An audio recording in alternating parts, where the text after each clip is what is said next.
Hey everybody, welcome to another IAIB Spotlight presented to you by the International Association of Internet Broadcasters. I am Zarian, and this week we have a very special guest, the CEO of Stitcher Radio, Noah Shanok. I said it correct, right, Noah? I got it right You again. did. Yeah, it's twice already, so I think I got it down. Noah is the CEO of the mobile app that almost everybody that's involved in internet radio and podcasting knows of, used it, or is on the service. Stitcher Radio, in my opinion, is the premier mobile app for internet broadcasting. We're going to run down how it got started, where they're headed, content, internet broadcasting in general. So we have a lot to get to today. But Noah, I want to thank you for coming on. I really appreciate it. We met at Blog World a couple of weeks ago, and we did a mini interview. You know, we spoke about Stitcher and internet broadcasting. It was like a 10-minute interview, but I got so many emails from people wanting more information. They really liked the interview. So I said, you know, let's do an hour and let's see where it goes. Great. Well, thanks for having me on. I'm looking forward to it. So talk to me about how you got started with Stitcher Radio. Was your background in technology? Were you in communications? How did you get started with the concept of Stitcher Radio? Well, I guess I'm an internet entrepreneur. I was on the founding management team of StubHub, and I'd always been interested in. I always liked radio, and I started getting interested in podcasting. I saw there was all this great content out there already available, and that it was pretty easy in a home studio to make really good content, but that it was really to listen to. You have to download it, and you have to sync it, and then I saw what was going on the music side. I was an early adopter of Pandora, and I saw with a two-way internet connection, you could really you could create a customized experience for somebody, and on the talk side, people could listen on demand, and they could discover the content that they wanted. And that really happens when you're on the go. That's when you listen to that kind of content. So it was kind of a bet on the timing of the mobile internet, and that's when the concept of Stitcher kind of came to my mind. And so you're going back to here we are. 2000. You're going back to 2007. I guess that's when it started, right, for you? That's when it started, and then we launched on the iPhone in 2008, and the app was popular out of the gate, but we've done a lot since then. In the early days on the iPhone, the internet connection wasn't what it is today. So we've done a lot of work to make listening more seamless and easy on the bandwidth connection, and then we've added a lot of great content and a lot of great ways to discover. I mean, the technology had to have it had to have been something that held you guys back for a while, because just now we're getting started with 4G technology really being prominent in broadcasting methods. A lot of people are able to use. I mean, I have a 4G phone, and I have Stitcher Radio on there, and I'm able to listen with no problems. Where before, when you guys launched in 2008, 2009, some people were still on 2G connections, so the connection would have been a major problem. What was the vision of Stitcher Radio when you started? I know you said you liked Pandora and you liked the direction of that they were headed, but did you have a different outlook on where it would be at that time? The vision was pretty much has always been the same, which is to be able to deliver the best talk content. There's this whole world outside of music, and there's all this great content available, and to be able to deliver what listeners like, when they like it, wherever they are. That was the vision, and the product is definitely more and improved, but the basic idea has always been the same. But you're right, we were limited by technology. It actually helped us quite a bit understand how to deliver it over a limited network pipe. And now we're also getting into cars. We've announced integrations with Ford and GM and BMW, and that's the next part. Yeah, I mean, getting in the cars is where the end goal is. I mean, in general, most people are listening to radio in their car. I mean, a lot of people listen in their office, but if you're at home, the television has become the source for entertainment. I mean, the internet is now taking over, but getting in the car, that has to be top priority for Stitcher Radio. How do you, and we touched on this at Blog World, the concept behind how radio works in the cars. You have your presets and you hit, one is going to be your pop station, two is your talk station, three is whatever. You pick your favorite stations. How is Stitcher going to integrate that in the vehicle? Does that rely on the manufacturer of the car stereo to work with it, or is that something that Stitcher has a hand in on how you guys are going to be making it easy for live content online to be in the car?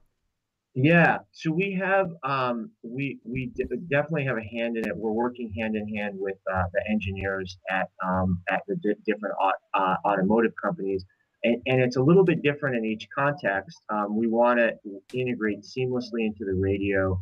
It usually uses the smartphone as a conduit, so connects through Bluetooth or a 30-pin connector.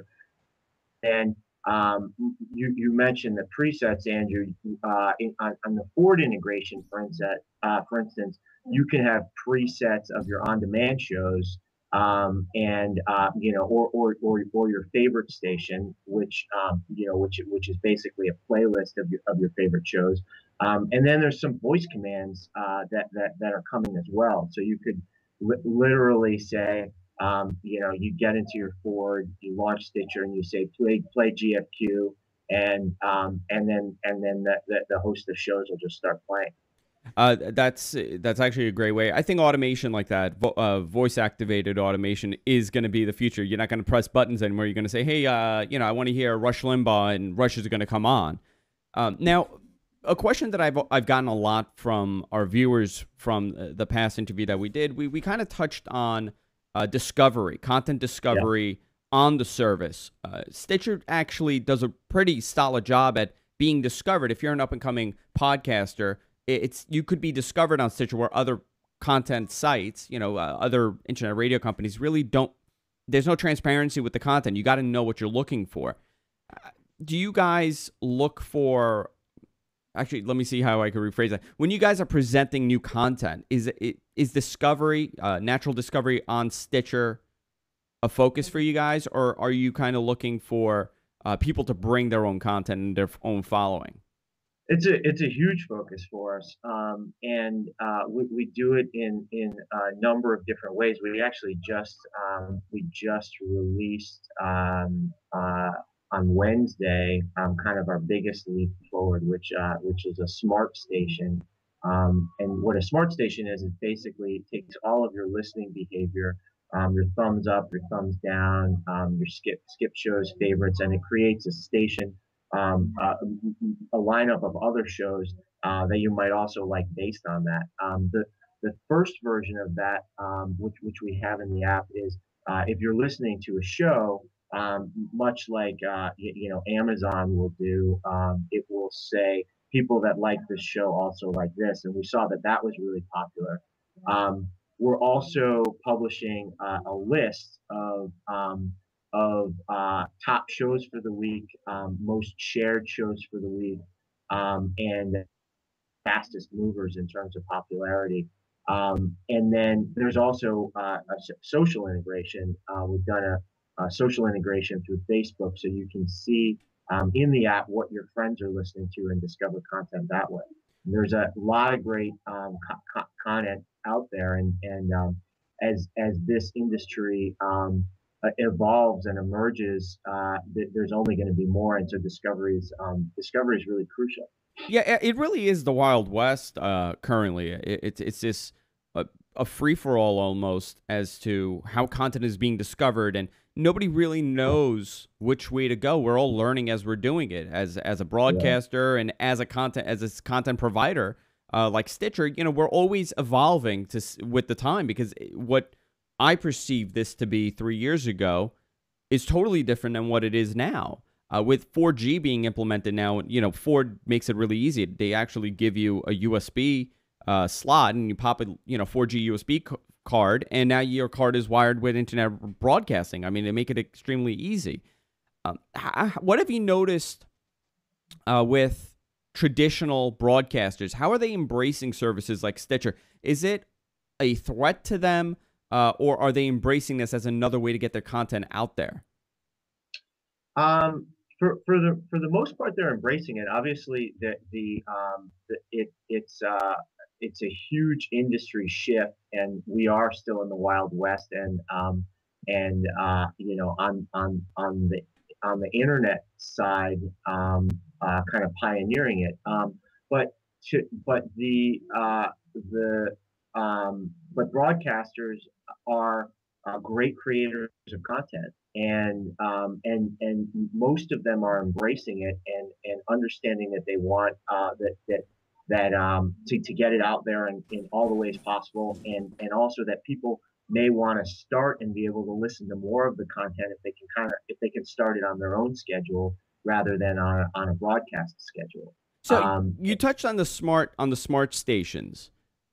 Do you see that being the way people are going to start to listen to content on Stitcher and in the car with internet broadcasting, where they're going to be able to create their own stations where when they're going, it just goes playback after playback of the content that they like?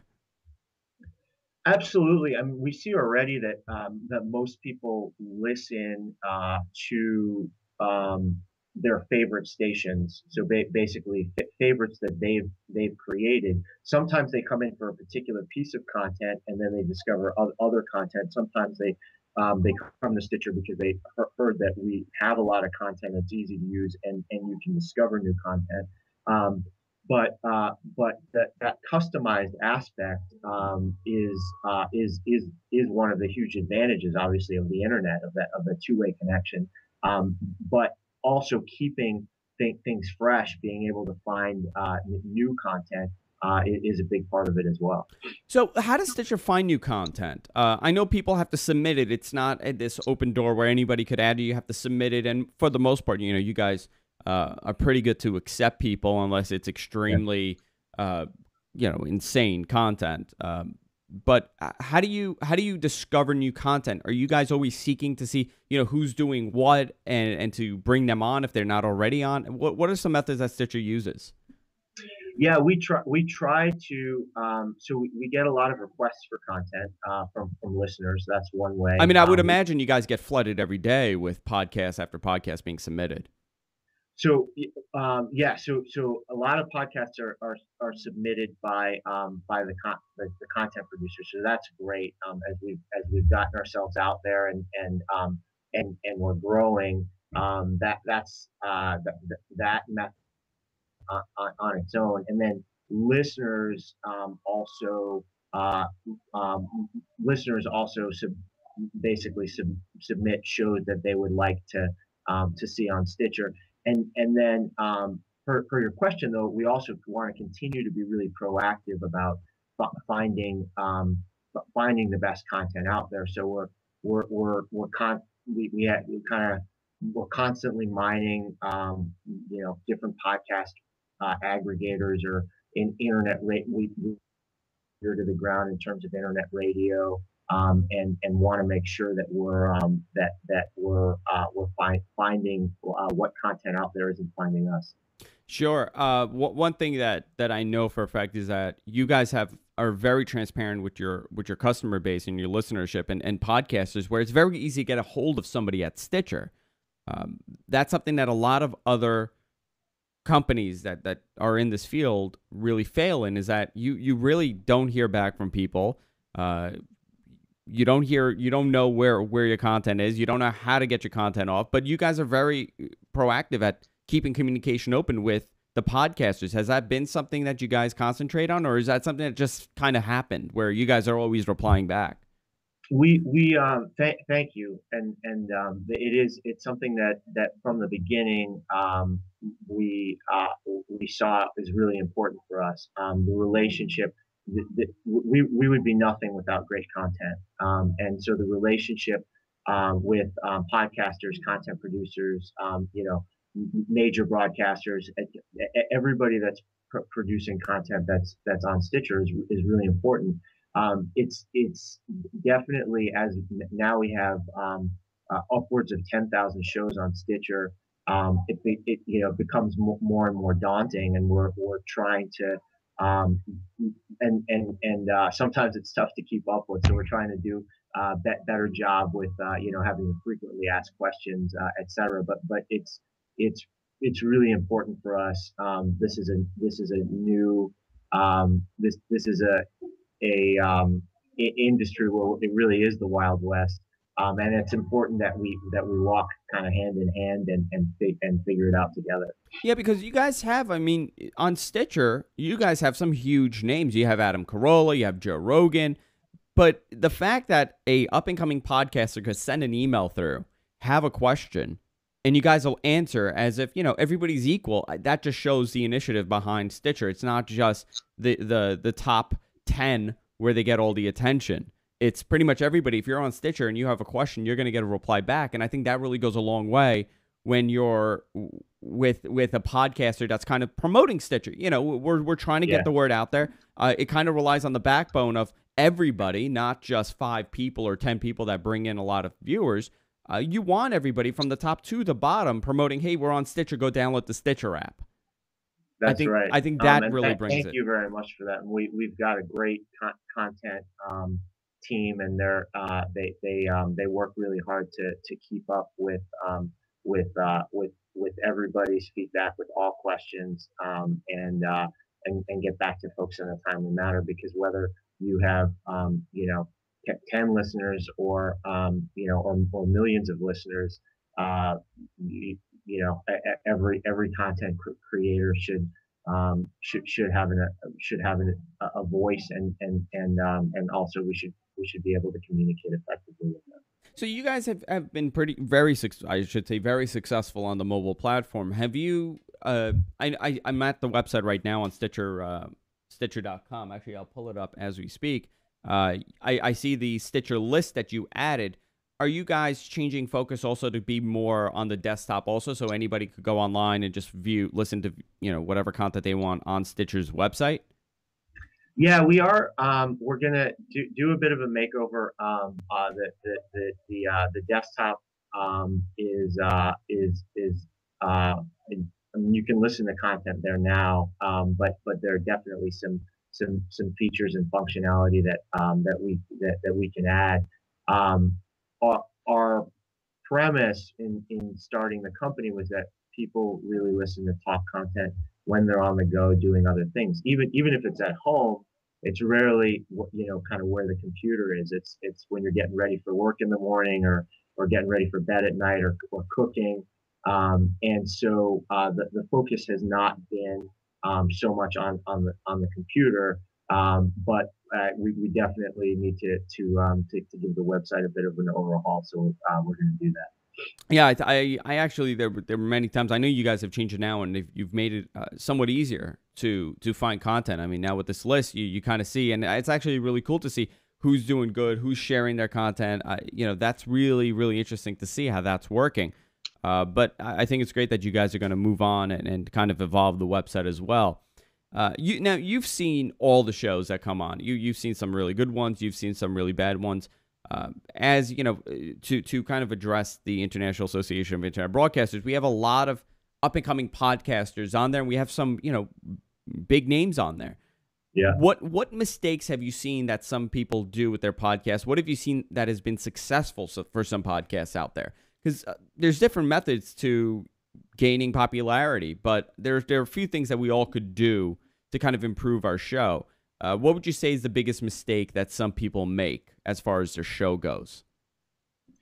I guess one area in general is we are strongly encouraging that people have their content everywhere. On iTunes, on podcast players, and then really focus on the platforms that matter, to drive traffic. And then do cool things that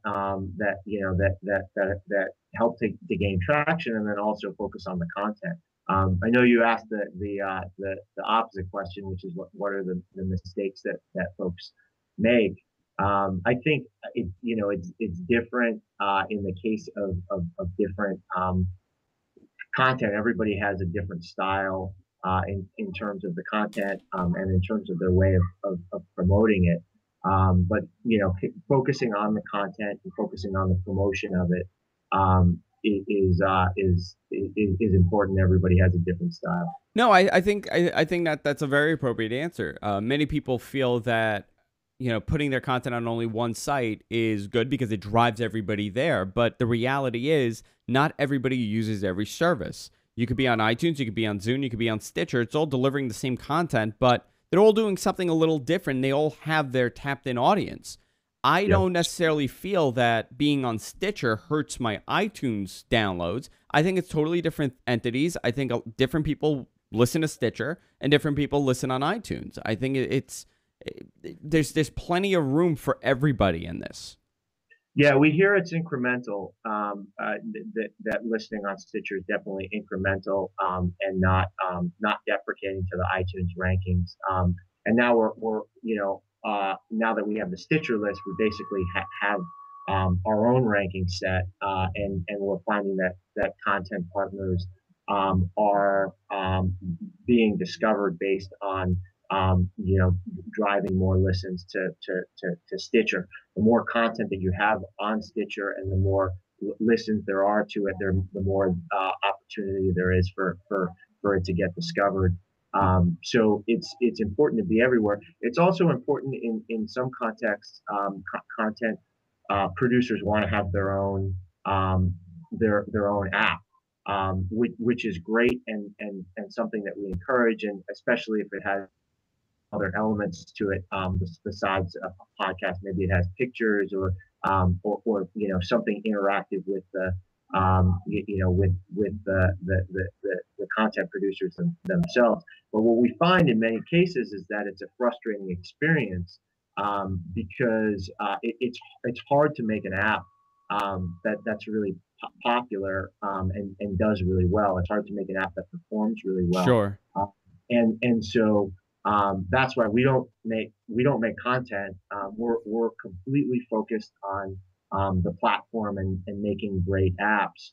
And so we want content producers to be everywhere and have every method available to them. But we also want to make sure that folks are focused on what they're good at. And content producers are good at making content. Now, your top, let's say 25 on Stitcher. Have you noticed that if it's similar to iTunes, their top ranking, or if it's a little different? And if it is different, what makes it different on Stitcher? Do you think it's the fact that some shows really push out Stitcher? Is it the in-show promotion for Stitcher, or is it just organic where the top 25 are going to be the same all across the board? It's some are similar and some are different. Certainly, if you're promoting Stitcher, that your rankings on Stitcher will be higher, and we see that. And then we see certain we see certain content do better. We also see if shows if a particular episode of a show gets popular, we've got a pretty strong viral amplifier through our Facebook integration, and the possibility of that show popping and moving pretty quickly up the rankings is much higher. So we see more movement, which is cool. So do you guys do promotion for shows? So tell me how that has been for the show itself. You've said you see movement, but how do you guys select who you're going to plug that week, or who you're going to put in that newsletter you guys sent out? Is it how does that work for you guys? Because I think that's a great feature, and that's something you will not get with other providers. You're promoting this content, this up and coming show, to all your members. I'm sure your newsletter list is huge, and you have a big following on Twitter and Facebook. So that's a great way to get your content out there, and just another reason why you should put your content on Stitcher. But how do you guys pick? Is it totally random, or do you guys say like, hey, I heard this show's doing well this week, or I listened to this show, I liked it, let me just put this on? So we look. There's it's definitely qualitative. We look at metrics to see how shows are doing. We would of course like to highlight every show that we have on Stitcher, and there are different ways to highlight. We've got an email that goes out weekly with a very high open rate. We have a Facebook fan page. There's Twitter. We also have our own show called Meet the Talkers, where we interview content producers. And the most effective way for us to learn about what to highlight is to hear from content producers about new stuff that they've got going on, a big show that's upcoming, and so we try to coordinate with that, and sometimes we also try to coordinate with calendar, like for example, when back to school time starts, we may try to highlight some shows about parenting. I know now. The election is coming soon, so you guys have been kind of focusing on the election and politics. How has that been going? Because it's a big focus on Stitcher right now. Yeah, it's been content that we're noticing is listened to quite a lot, news and commentary about politics. We also we're experimenting with some transcription technology, which we're using to basically showcase the topics that are trending within the political universe at any given time, and it allows listeners to jump to just the topics that are interesting to them within the content itself. It's something that we plan on. That technology, the transcription technology, is something that we plan on rolling out more broadly.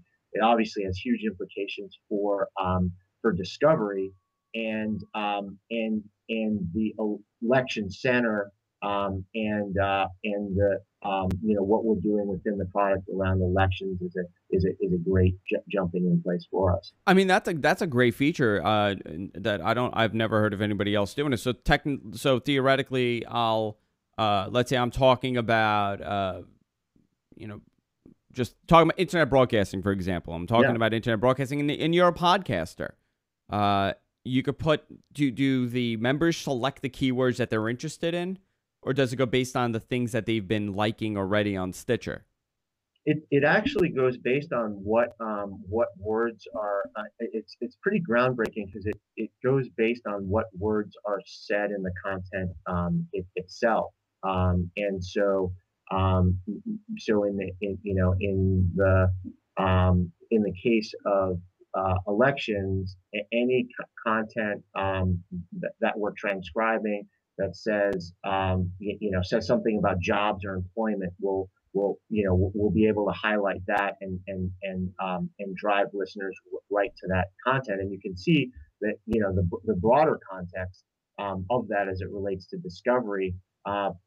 People could find shows that they're more interested in on an episode level.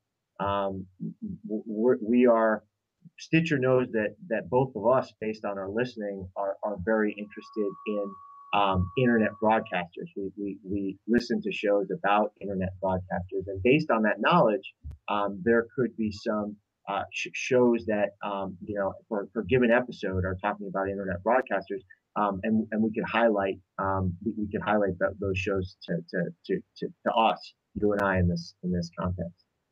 Oh, that's very interesting stuff. So, is there an expected date on when you guys are planning to roll this out to past the political front? Well, we'll see how it goes with the election center. We're already learning quite a lot, and making improvements and adjustments to the technology. And so after November, that technology, we may repurpose it more broadly, or we may pick another um, uh, cool area to feature. The key is obviously doing it in a way that makes it understandable for listeners, and also not um, but creates an automatic experience, so people don't have to be clicking around and looking for stuff all the time. That can be really enjoying their listening. Yeah, I think that's a really cool feature. Something you guys implemented a while back was that affiliate program that you guys have now, where if you have a show on Stitcher, you could start promoting it and you could start getting you can make money from it.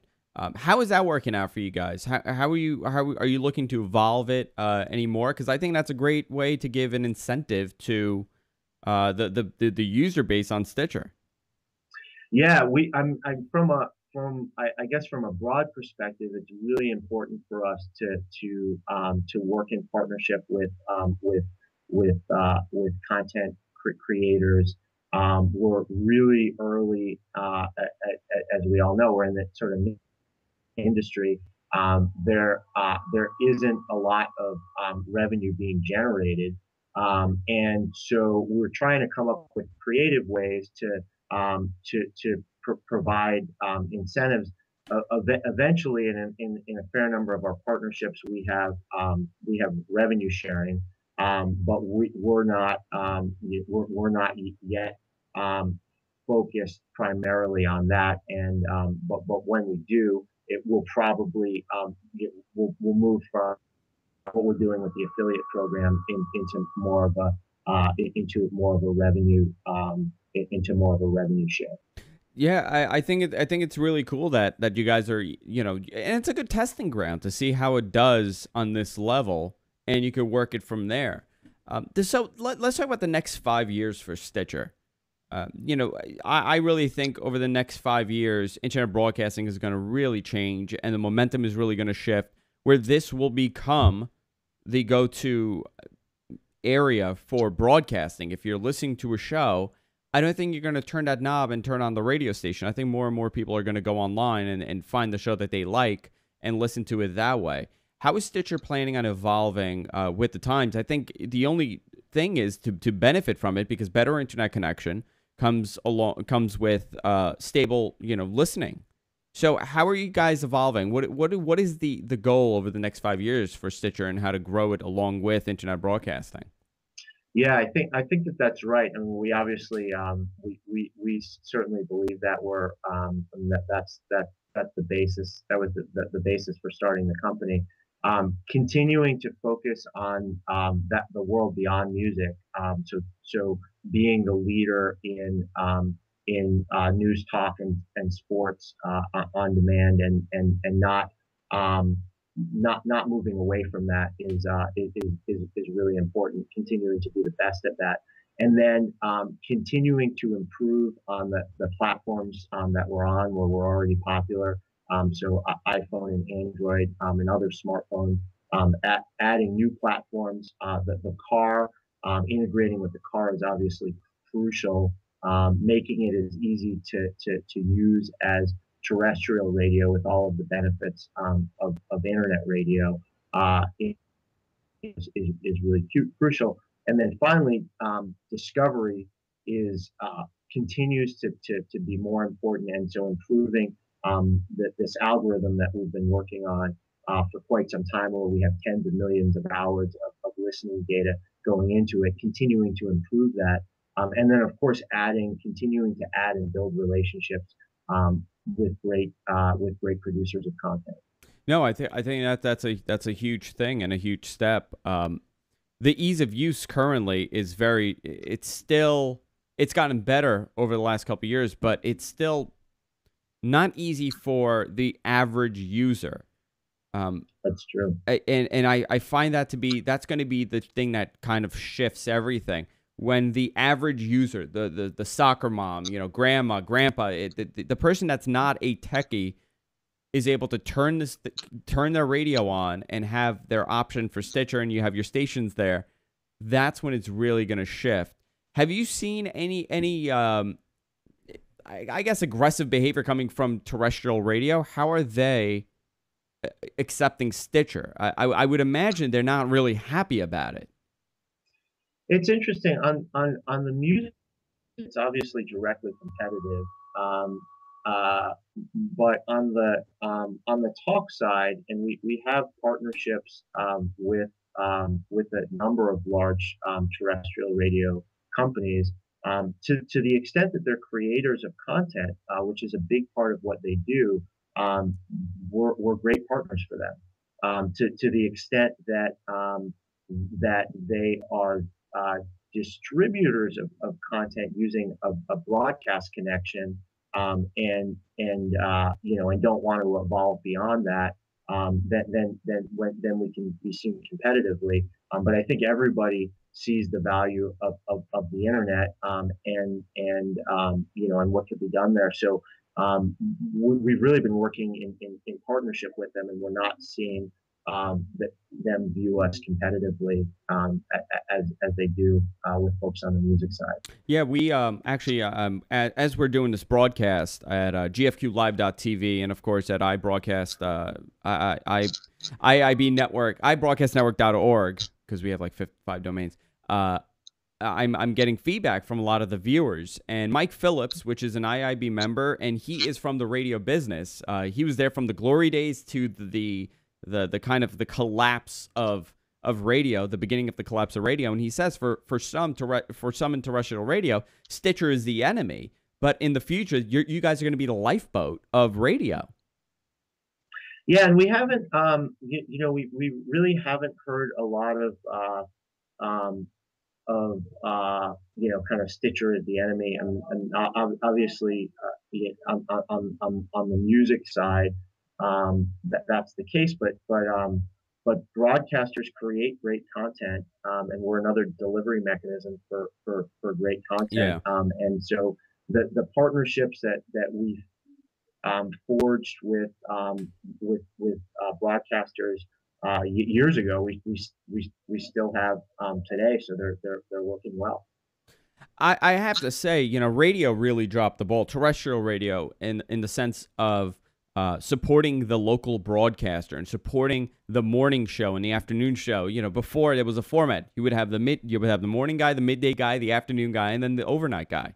And that kind of changed with this automation setup of radio where everything is automated. There's no, a morning guy, maybe the DJ will go in for 20 minutes, record the spots, and then leave. There's no connection anymore with the broadcaster because they abandoned themselves, cost cutting, and they're changing their way that they're doing it. This jack format of music kind of took place in the early 2000s. But you guys picked up because now there's a home for a broadcaster. If there are guys in radio been doing this 10, 15, 20 years, the station drops them. They really don't know the technology. They don't know how to get it out there. So what are they going to do? They're going to have to go online. And where are they going to put their content? They're going to see Stitcher. They're going to see it as a platform. They're going to bring their audience with them. So you guys are picking up where radio's dropping off, in my opinion. It's definitely the case that there's a lot of great talent, terrestrial radio talent, that's realizing the benefits of the internet as a way to get out there, and we're a great platform for that, and we're taking and these are folks who have years and years of experience, and they are they may still also have a terrestrial radio show, and it may be in partnership with terrestrial radio that they're getting on the internet, but just the ability to be able to start the show. If a listener likes listening to the midday guy but happens to be in the car in the morning, they can listen to the midday guy in the morning, or vice versa, just because of the on-demand experience, and that's better for everyone. Now, you guys also have the ability to do live broadcasts. It's not just on-demand broadcasts. You guys have a live feature, which GFQ Network has a live station. The IIB will have a live station soon. Are you noticing that people are embracing the live, or are they all going for on-demand programming? I would like to know, that's very interesting to me because I like live content. I Yep. like podcasts as well, but there's something about it being happening at the moment that you're speaking, or the moment that you're listening. There definitely is some embracing of it. Our focus has been more the on demand, and so as a result of that, 90+% of our listening is to the on demand.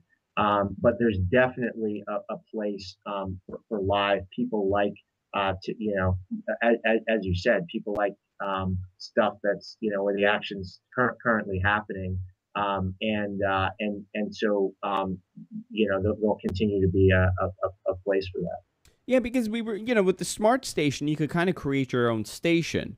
But I was wondering if that's something that you guys are going to further develop to possibly become your own station, so you could have, let's say a technology, because many of our viewers are into technology. You could have the technology station, and you could kind of work it out with the certain broadcaster that they're going to broadcast at a certain time. Is that a direction that Stitcher would want to go into, where you guys become a mini station, or is that too? I mean, it's just too complicated at that point to kind of tell people, hey, listen, be ready at 6 o'clock to go on live, because podcasting really doesn't fit with that kind of format. Yeah, I think it's important. I mean, it's certainly important to have it's certainly important to have both. We're from what we've seen, the on demand experience is really where people are seeing the most benefit, and so that's where we're putting our focus into. Some of the content that we have, there's hourly news summaries, there's things like traffic that are they're a couple minutes old, so it's not it's very fresh content, but the ability for a listener to listen to them kind of on their own schedule is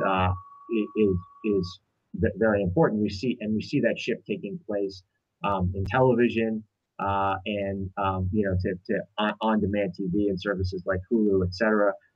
And so we're more focused on that than on the live experience. If you guys could, if you could have one guy come on board, who would it be? One guy that you would love to see on Stitcher. Huh. Well, we want everyone on Stitcher. But certainly there are some very large personalities out there now that aren't on Stitcher because they're under contract, and we it would be nice to have them, and I think we're also cultivating the the up and coming, the kind of the next generation of those personalities. So I don't know. We've got a great selection Well, you guys also have the subscription-based content, which I really like. I'm a fan of Coast to Coast. I like that kind of crazy, off-the-wall, content. Nori will talk about aliens, and then talk about Bigfoot, and then some crazy guy will call in and say how his TV's disappearing in his house. So I'm really into that stuff. But let's say I have a subscription to him. I could also go and get a subscription to, let's say, Rush Limbaugh, or I think Hannity's on there, and I could listen via Stitcher, and I think that's extremely attractive to a guy, let's say, like Howard Stern, which, let's say his contract runs out with Sirius, and he's looking to go online, and obviously if he goes online, he's going to go subscription-based. Stitcher is a great platform for that, and I think that's very attractive to terrestrial radio guys that have a huge audience that actually, they want to have a pay service. You can have everything under one wall, and that's Stitcher. They don't have to worry about their own app and their own service. That's right. And we created that technology to allow producers of content to basically choose how they want to monetize. So some do want to monetize with paid. Some have some content that's free, and then then you have to pay for additional content. And we want to whatever their revenue model is, we want to our job is basically to allow them to focus on what they're good at, and have all of the great content available for listeners. Yeah, I think it's a great service, Noah, and I think you guys are offering a platform for, you know, everyone from the top to the bottom, but everybody's being treated equally, and that's great to see, especially in internet broadcasting, because you don't know who the next big name is going to be. There could be a guy coming up now that has virtually no audience, but in 2-3 years he'll make the right moves, he'll grow as a broadcaster, and he could become the next big thing. And to see how you guys treat people is amazing. Because there are other services, you know, they only care about the big names, and that's not what you guys are about. And it's obvious if you go use Stitcher, and you'll see, you know, shows that are being featured and shows that are up and coming. These are guys that you would not see on terrestrial radio, and it's great that everybody has this equal opportunity to kind of elevate their programming. StitcherRadio.com is the website, but you could also download. You guys are on every platform. You guys are on Android. You guys are on iOS, on the iPad, BlackBerry too, right? You guys have a BlackBerry app. We do, or we did. We're not currently supporting it anymore. We're hoping to support it in the future, but currently supporting. Currently, okay, but in the future, hopefully with the next version of the BlackBerry operating system, you guys will be on there. But thank you so much for coming on, Noah. I really appreciate it. And it was great and very informative to our viewers. Noah, CEO of Stitcher Radio.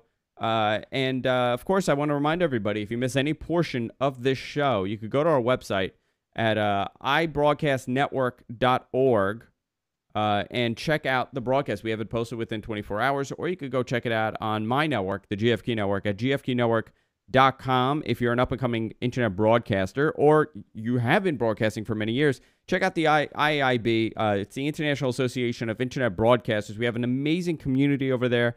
I think 400 members currently, and a very active message board. Our forum is very active with a lot of industry insiders, a lot of great professionals on there to help you out and help you get started with what you're doing.